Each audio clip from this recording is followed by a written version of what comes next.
बिस्मिल्लाहिर्रहमानिर्रहीम, अस्सलाम वालेकुम। मैं हूं शाहिद सकलैन और आप देख रहे हैं मेरा यूट्यूब चैनल। आज 29 अक्टूबर है, हफ्ते का दिन है और आज की इस वीडियो में हम बात करेंगे शहीद अरशद शरीफ के हवाले से। जूं तहकीकात आगे बढ़ती जा रही हैं, जूं हमारे तहकीकाती इदारे तफ्तीश में आगे बढ़ रहे हैं, ऐसे ही मुख्तलिफ खुल के चीज़ें सामने आ रही हैं जो इस मामले को मज़ीद जो है वो कंफ्यूज कर रही हैं। कंफ्यूज मैं इसलिए लफ्ज़ यूज़ कर रहा हूँ कि ज़ाहिरी बात है, पहले दिन से जो कीनियन पुलिस का वर्जन था जिसमें तकरीबन 3 से 4 बार तब्दीली आई है, उसने उस दिन से इस मामले को कंफ्यूज कर दिया था। और फिर उसके बाद यहाँ की जो तफ्तीश तहकीक हुई या कीनियन मीडिया ने जो क्वेश्चंस उठाए या जितनी भी इसके ऊपर बातें हो रही हैं, और जो अरशद शरीफ के करीबी दोस्त हैं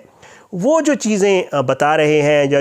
वो जो चीज़ें सोशल मीडिया के ऊपर बयान कर रहे हैं या अपने प्रोग्राम्स में बयान कर रहे हैं, उन सारी चीज़ों को देखकर कम से कम ये तो ज़रूर कहा जा सकता है कि ये मामला इतना सादा नहीं है। और साथ साथ इसी वजह से पूरी सहाफ़ती बरादरी हम समेत ये मुतालबा करती है कि अरशद शरीफ के साथ जो कुछ भी हुआ, जिस किसी ने भी किया, कम से कम उसकी एक गैर जानिबदार शफ़ाफ़ तहकीकात इसलिए भी होना ज़रूरी है कि पता चल सके कि वो कौन से अवामिल थे, वो कौन से हालात थे, कौन सा ऐसा ये मामला था कि अरशद शरीफ को किसी तीसरे मुल्क में जाकर इस तरह जो है बाकायदा तौर पे कत्ल कर दिया गया। ये सारा मामला क्या है, कुछ नई चीज़ें सामने आई हैं। एक तो एक हैरान कुन चीज़ सामने आई है। हामिद मीर साहब एक बड़े रिनाउंड एंकर, पुराने सहाफ़ी, और ज़ाहिरी बात है वो अगर कोई बात कर रहे हैं तो किसी बेस पे कर रहे होंगे। काशिफ अब्बासी साहब के बाद, समी इब्राहिम साहब के बाद अब जो है हामिद मीर साहब ने भी एक बात की है कि शायद जो अरशद शरीफ हैं उनको गाड़ी से उतार कर गोली मारी गई, फिर उसके बाद गाड़ी में बिठाया गया और उसके बाद उसकी तस्वीर बनाई गई कि जी इस तरह फायरिंग की गई है। ये सारा मामला है क्या, और साथ साथ जो पोस्टमार्टम हुआ है उस पोस्टमार्टम में हैरान कुन तौर पे ऐसी चीज़ें सामने आई हैं जो रिपोर्ट हुई हैं बाकायदा तौर पे। ये मेरे सामने चीज़ पड़ी है जिसमें ये देखने को मिला है, सवालात उठ गए हैं कि आखिर नैरोबी कीनिया के जो हुकाम थे, कीनिया के जो डॉक्टर्स थे, उनको ऐसी कौन सी जल्दी थी? क्या उन्होंने जो अरशद शरीफ का पोस्टमार्टम किया है, यहाँ पर जब पोस्टमार्टम हुआ उससे ये पता चला है कि शायद वहाँ पर अरशद शरीफ का पोस्टमार्टम या तो किया नहीं गया या इतनी जल्दबाजी में किया गया है कि सिर्फ एक कार्रवाई की गई है। क्योंकि यहाँ जिन डॉक्टर्स ने पोस्टमार्टम किया है और जो चीज़ें सामने आई हैं वो बिल्कुल इसलिए हैरान कुन है कि जब दूसरी दफ़ा पोस्टमार्टम किया जाता है तो पहली दफ़ा वाले पोस्टमार्टम की भी चीज़ें खुल के सामने आ जाती हैं। आज की इस वीडियो में इन सारी चीज़ों की तफसील आपके सामने रखूंगा। सबसे पहले तो मैं पोस्टमार्टम के हवाले से बात कर लूँ, फिर हामिद मीर साहब ने जो बात की है उससे बात करते हैं। जी अब जो है हैरान कुन तौर पर मैंने आपको कल एक चीज़ बताई थी, गुज़श्ता जो मैंने अरशद शरीफ साहब के हवाले से वीडियो की थी उसमें मैं आपको बता चुका हूँ कि अरशद शरीफ साहब का जब इस्लामाबाद के पिम्स हॉस्पिटल में जो है वो डॉक्टर फ़रूख कमाल की सरबराही में डॉक्टर्स ने जो पोस्टमार्टम किया उसमें एक चीज़ सामने आई, वो थी अरशद शरीफ साहब की बॉडी से एक मेटल के टुकड़े का मिलना। डॉक्टर्स और जो तफ्तीशी इदारे हैं वो इस चीज़ का इजहार कर रहे हैं, ज़रा ये बताते हैं, रिपोर्ट हुआ है, डॉन अखबार ने भी स्टोरी लगाई हुई है कि जी जो वो मेटल मिला है, अब उसके ऊपर ये शुबा हो गया है कि वो मेटल का टुकड़ा दरअसल मेटल नहीं बल्कि वो एक गोली है, जो कि हैरान कुन तौर पर जो कीनिया में पोस्टमार्टम किया गया उसमें ये जिस्म में कैसे रह गई, ये बहुत बड़ा सवालिया निशान है। इसलिए कि ये SOPs होते हैं पोस्टमार्टम के। डॉक्टर्स ये बताते हैं कि जब किसी बॉडी का पोस्टमार्टम किया जाता है तो कोशिश की जाती है कि कोई ऐसी चीज़ रह ना जाए बॉडी में जिसके हवाले से पोस्टमार्टम में लिखा ना जाए। तो ये गोली का जो टुकड़ा है इसको फोरेंसिक के लिए भेज दिया गया और बाकायदा तौर पर हुकाम ये कह रहे हैं कि इसका फोरेंसिक होने के बाद पता चलेगा कि ये गोली है, किस वेपन की गोली है, कौन सा वेपन इस्तेमाल हुआ है। लेकिन साथ साथ ये भी कहा जा रहा है कि शायद पता इसलिए नहीं चल सकेगा कि वेपन नैरोबी में है और गोली पाकिस्तान में है। लेकिन ये एक चीज़ जो निकली है इसने मज़ीद सवालात खड़े कर दिए हैं कीनियन पुलिस के बयानात के ऊपर और कीनियन पुलिस की इन्वेस्टिगेशन के ऊपर। ये एक सारा मामला कि वो धात का टुकड़ा दर हकीकत एक गोली है। अब उसके बाद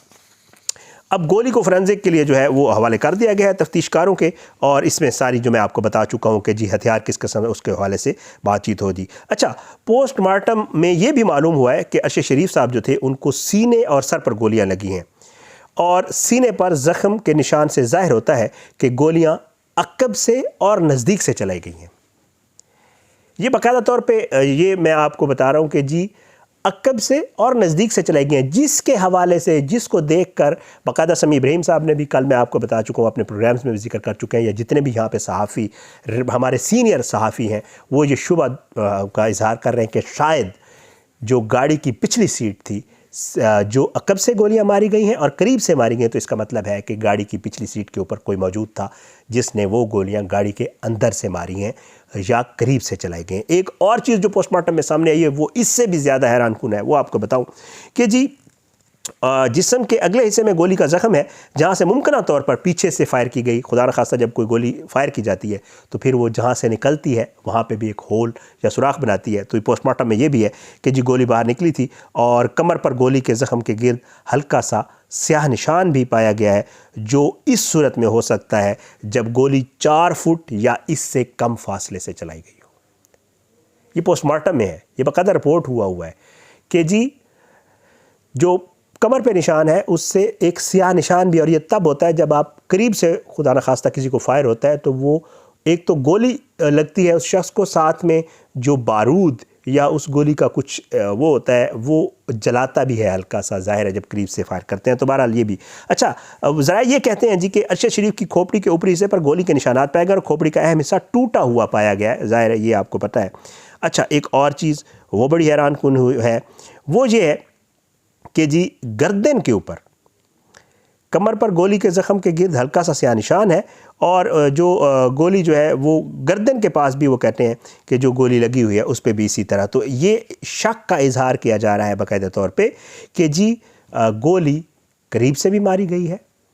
और फिर इसी बात को लेकर हामिद मीर साहब ने जो ट्वीट किया उसका भी मैंने आपको जिक्र किया। वो कहते हैं कि अरशद शरीफ के एक करीबी दोस्त ने बताया है कि इसकी इत्ला के मुताबिक निहत्ते अरशद शरीफ को गाड़ी से निकालकर नज़दीक से गोलियां मारी गई हैं और बाद में इसे गाड़ी की नशिस्त पर बिठाकर सीट बेल्ट बांधी गई, फिर तस्वीर बनाकर कहा गया कि पुलिस ने फायरिंग की है। बहुत बड़ा सवाल हामिद मीर साहब की तरफ से काशफ बासी साहब उठा रहे हैं, समी इब्राहिम साहब उठा रहे हैं, और ये तमाम वो लोग हैं जो आम लोग, मैं इसलिए नहीं कहता, ज़ाहिर बात है हमारे टीवी स्क्रीन के ऊपर आने वाले ओपिनियन लीडर्स, एक बड़े लंबे अरसे से मीडिया में काम करने वाले, इस तरह की बहुत सारी चीज़ें रिपोर्ट करने वाले, इस तरह की बहुत सारी चीज़ों के हवाले से तज्ज़िये देने वाले और बात करने वाले ये लोग हैं। तो बहरहाल इन्होंने जो सवालात उठाए हैं ये बड़े हैरानकुन हैं। 4 फुट से कम फासले पर नीचे उतार कर, गाड़ी से उतार कर गोली मारकर दोबारा सीट पर बिठाना, और साथ साथ एक चीज़ और जो मैं कल की अपनी वीडियो में कह चुका हूँ, वो ये कि वो 2 लोग यानी खुर्रम और वकार, उनका जो है वो बाकायदा तौर पे सीन से आउट हो जाना, उनको ना इन्वेस्टिगेट करना, पुलिस का खुद ज़िम्मेदारी ले लेना, पहले से ही कह देना कि जी मिस्टेकन आइडेंटिटी थी, पहले कहा कि जी व्हीकल की वो थी, बच्चा किडनैप हुआ, फिर व्हीकल हाईजैकिंग थी, फिर जो है नहीं जी ऐसे नहीं हुआ, गाड़ी के अंदर से फायरिंग की गई, पता नहीं कितने बयानात। और कीनिया की पुलिस के हवाले से सवालात हम नहीं, कीनियन मीडिया नहीं, बल्कि जो ह्यूमन राइट्स के ऑर्गेनाइजेशंस हैं वो 2016-18 की अगर आप रिपोर्ट्स देखें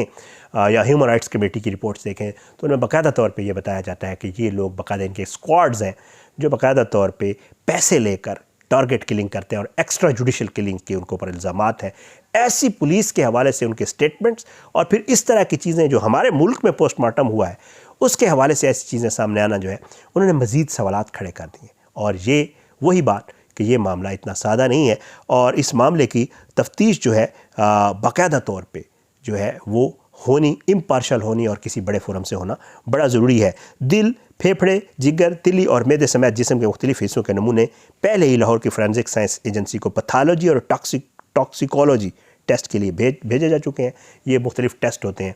जो जहर,